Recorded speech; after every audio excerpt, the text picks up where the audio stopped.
Bismillahirrahmanirrahim. Assalamualaikum warahmatullahi wabarakatuh. Alhamdulillah wassalatu wassalamu ala Rasulillah wa ba'd.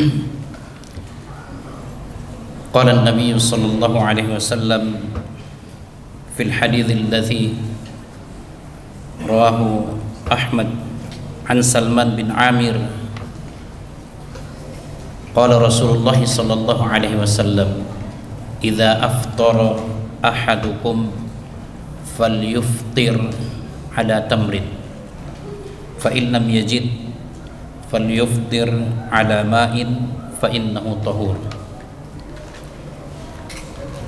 Wa fil hadits al-akhar an Anas bin Malik kana Rasulullah sallallahu alaihi wasallam yuftiru ala rutabat qabla an yusalli fa in lam takun rutabat fa ala tamarat fa in lam takun tamarat hasawatin min ma.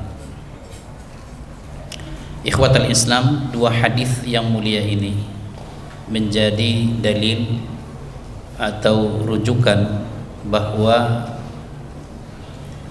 berbuka terbaik itu, berbuka puasa terbaik itu, kemudian ataupun keutamaan berbuka ataupun adab berbuka itu adalah yang pertama bahwa Rasulullah SAW memerintahkan untuk berbuka dengan kurma. Itu yang pertama. Kemudian dalam hadis yang kedua tadi, seorang sahabat Rasulullah SAW memperincinya, yaitu Anas bin Malik. Beliau mengatakan ketika Rasulullah SAW berbuka itu adalah beliau berbuka dengan rutobat. Rutobat itu jamak dari rutob. Rutob ini adalah dia kurma basah. Kan ada dua kurmanya. Pertama kurma kering. Kurma kering itu yang itulah at-tamr. Jadi yang sudah kering. Yang kedua adalah ada kurma basah yang agak mengkal, namanya rutob. Nah, jadi Anas bin Malik mengatakan bahwa Rasulullah SAW sering berbuka puasa dengan rutob. Ya, beliau berbuka dengan rutob itu. Kalau tidak ada rutob, maka Anas bin Malik mengatakan Rasulullah berbuka dengan tamr, kurma kering. Pertama dengan kurma basah dulu, yaitu rutob. Kalau beliau kebetulan saat itu tidak punya kurma basah itu, rutob itu, beliau berbuka dengan kurma kering. Ya. Kalau tidak ada rutob, tidak ada kurma kering itu, maka beliau sallallahu alaihi wasallam berbuka dengan hasawatin min ma. Beliau berbuka dengan meneguk satu atau dua air mineral, air putih lah. Ya, beliau berbuka dengan air putih itu. Ikhwatal Islam, dari hadis yang mulia ini para ulama kita memahami bahwa sunnah ketika kita berbuka yang pertama adalah ta'jilul fitr, mensegerakan berbuka. Jangan, gak usah ditunda-tunda. Bahkan kalau kita sudah mendengarkan satu tempat misalnya azan, maka gak usah periksa dulu masjid yang lain, kan begitu. Atau kalau dia di channel TV udah satu channel misalnya berbuka, lihat dulu yang lain udah berbuka belum. Tidak, ketika satu saja sudah menentukan masuk waktu, maka segerakan berbuka. Ambil rutobnya, bismillah, berbuka dengan rutob itu. Ikhwatal Islam, kemudian ada yang bertanya, kenapa harus rutob? Kok sampai berbukanya diatur? Kan ada kolak, saya lebih suka kolak, mungkin begitu kan, daripada rutob. Bapak Ibu, berbuka itu adalah bahagian dari ibadah puasa. Kita ini berbicara tentang ibadah. Ketika berbicara tentang ibadah itu, maka ibadah terbaik itu sepakat semua ulama kriterianya dua. Yang pertama adalah akhlasuha lillah, yang paling ikhlasnya kepada Allah, itu yang terbaik. Yang kedua adalah wa aswabuha lis-sunnah, yang paling sesuainya dengan sunnah. Karena memang syarat ibadah itu hanya dua hal itu. Yang pertama adalah dia ayyakuna khalisan lillah, dia ikhlas karena Allah Subhanahu wa taala. Yang kedua adalah ayyakuna wifqa syar'i, bahwa yang dilakukan itu adalah memang sesuai syariah Islam. Itulah ibadah. Kalau di luar itu maka tidak bisa dikategorikan ibadah. Maka oleh karena itu ketika ditanya adalah bagaimana upaya untuk meraih ibadah terbaik. Kalau kita ibaratkan saum terbaik, saum terbaik itu seperti apa? Apa ukurannya supaya saya bisa berupaya untuk mendapatkannya? Di antara saum itu misalnya sahur terbaik itu seperti apa? Nah, sekarang adalah berbuka terbaik itu adalah seperti apa? Apakah berbukanya orang Saudi? Apakah cara berbukanya orang Indonesia? Tidak. Karena ini adalah bahagian daripada ibadah itu, maka kita harus merujuk kepada dua syarat tadi.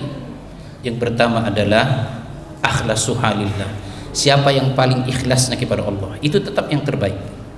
Contoh nih misalnya kita di masjid ini, saya yakin kita semua ini ikhlas karena Allah Subhanahu wa taala melaksanakan ibadah. Tetapi saya yakin juga bahwa di antara kita ini adalah berbeda tingkat keikhlasannya. Pasti itu berbeda.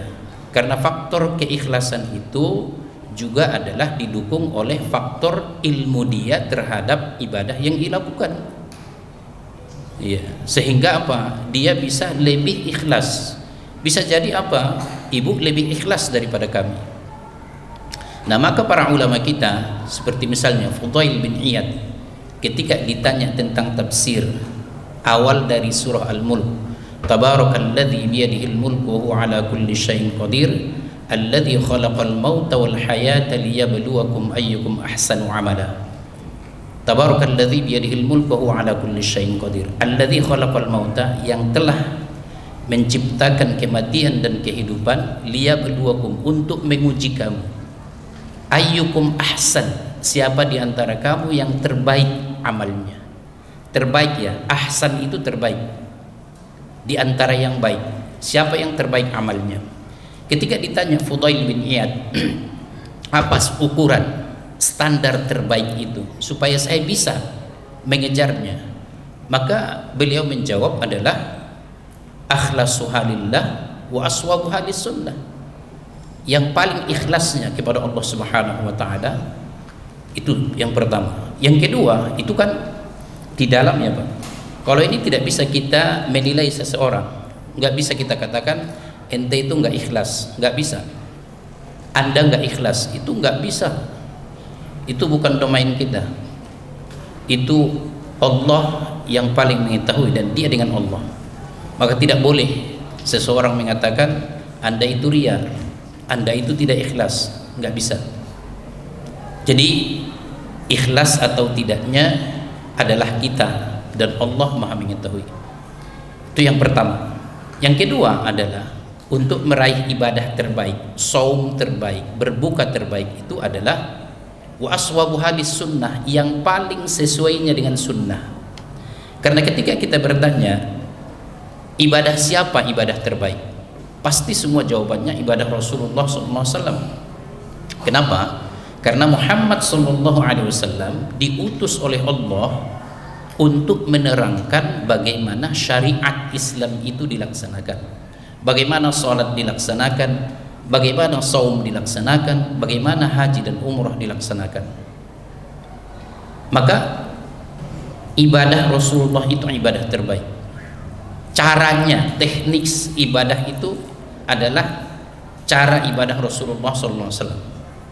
Maka untuk mendapatkannya, siapa yang paling mendekati dengan tata cara ibadah Rasulullah SAW? Berbuka bagaimana lebih kita mendekati cara berbuka Nabi Sallallahu Alaihi Wasallam. Ya. Maka oleh karena itu kita cari hadis-hadis sahih. Maka di antara hadis-hadis sahih, dua hadis inilah yang lebih spesifik menceritakan bagaimana Rasulullah dan apa yang dikonsumsi Rasulullah ketika berbuka. Pertama tadi adalah beliau mensegerakan berbuka. Yang kedua, beliau mengkonsumsi rutob. Kalau tidak ada rutob, kurma kering. Kurma basah pertama, baru kurma kering. Kalau tidak ada itu, hasawatin min ma, baru air putih. Beliau sesudah itu silahkan baru mengkonsumsi yang lain. Tetapi tentunya yang terbaik adalah apa? Melaksanakan sholat maghrib dulu. Karena ada hadis yang pertama tadi, beliau berbuka dengan kurma sebelum beliau sholat.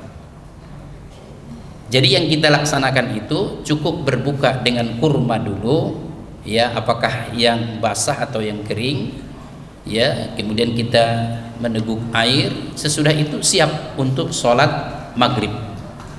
Bagi laki-laki berjamaahlah ke masjid. Bagi perempuan afdaluhunna fi qa'ri buyutihin. Perempuan lebih utama adalah di kamar rumahnya. Ikhwatal Islam, la'allakum tattaqun wa la'allakum turhamun.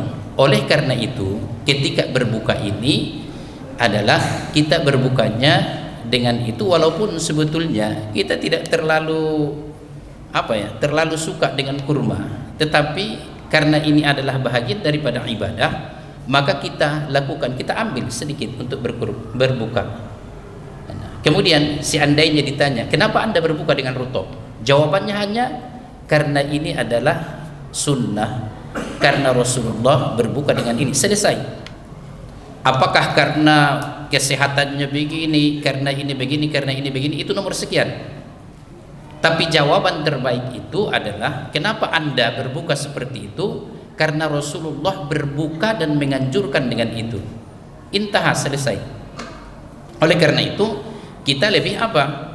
Lebih pada melaksanakan sunnah Rasulullah SAW, karena kita tadi mengetahui bahwa amal terbaik itu, ibadah terbaik, ibadah apa saja, bahwa terpenuhi dua tadi, akhlasuhanillah, siapa yang paling ikhlasnya karena Allah Subhanahu wa taala. Watsani, yang kedua adalah wa aswabuha lis-sunnah.